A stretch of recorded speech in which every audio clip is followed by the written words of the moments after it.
So just a heads up, there will not be a review for the movie Knights of the Zodiac because it did not get released around my area.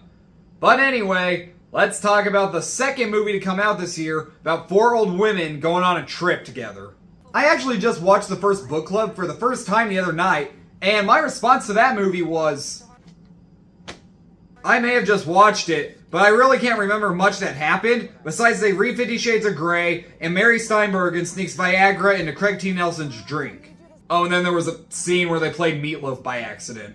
So you could probably guess that after not getting into the first one at all, I was not looking forward to seeing Book Club 2, the next chapter.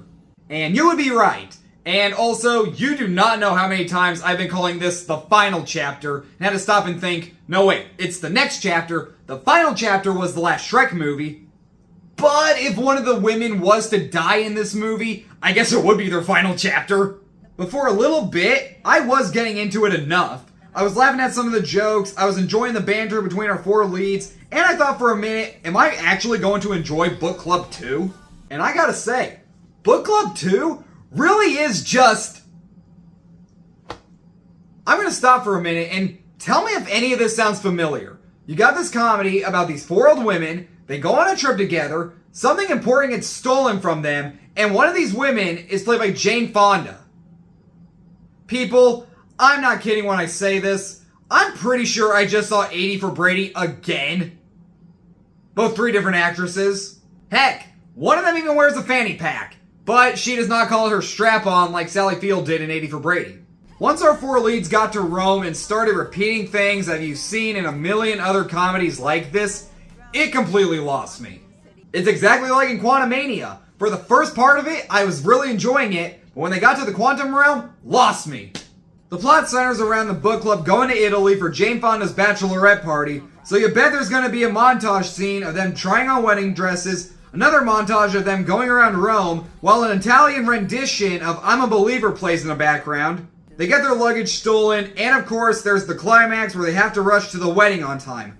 All while chugging a lot of wine because it's that kind of movie.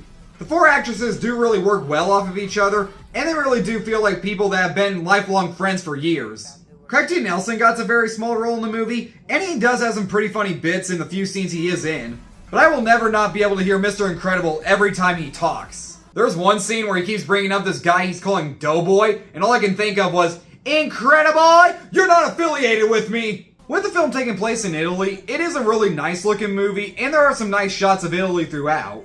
But I gotta be honest, I got really bored through both movies, and through parts of both of them, there would be points where I would just get on my phone, not giving a shit about what's going on screen.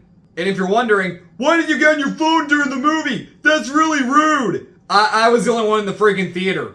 Heck, I forgot halfway through that the movie I was watching was even called Book Club, because that almost has nothing to do with the movie, even though they based part of their trip off the book they were reading. Aside from the few laughs I got at the beginning, this just isn't my kind of humor. I don't recall any jokes that annoyed or irritated me, but if you really enjoyed the humor in something like 80 for Brady or the first Book Club movie, you'll really like the humor here.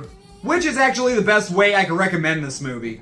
It's not my cup of tea whatsoever, but its target audience will probably enjoy it. It's also coming out on Mother's Day weekend, which is the perfect movie to take her to see in theaters, if she's not a Marvel fan. But as for me, I'm going to give Book Club 2 a C. Thanks so much for watching, you guys. Subscribe to my channel, like this video, turn on the notification bell, and I'll be back with more reviews very soon. See you then.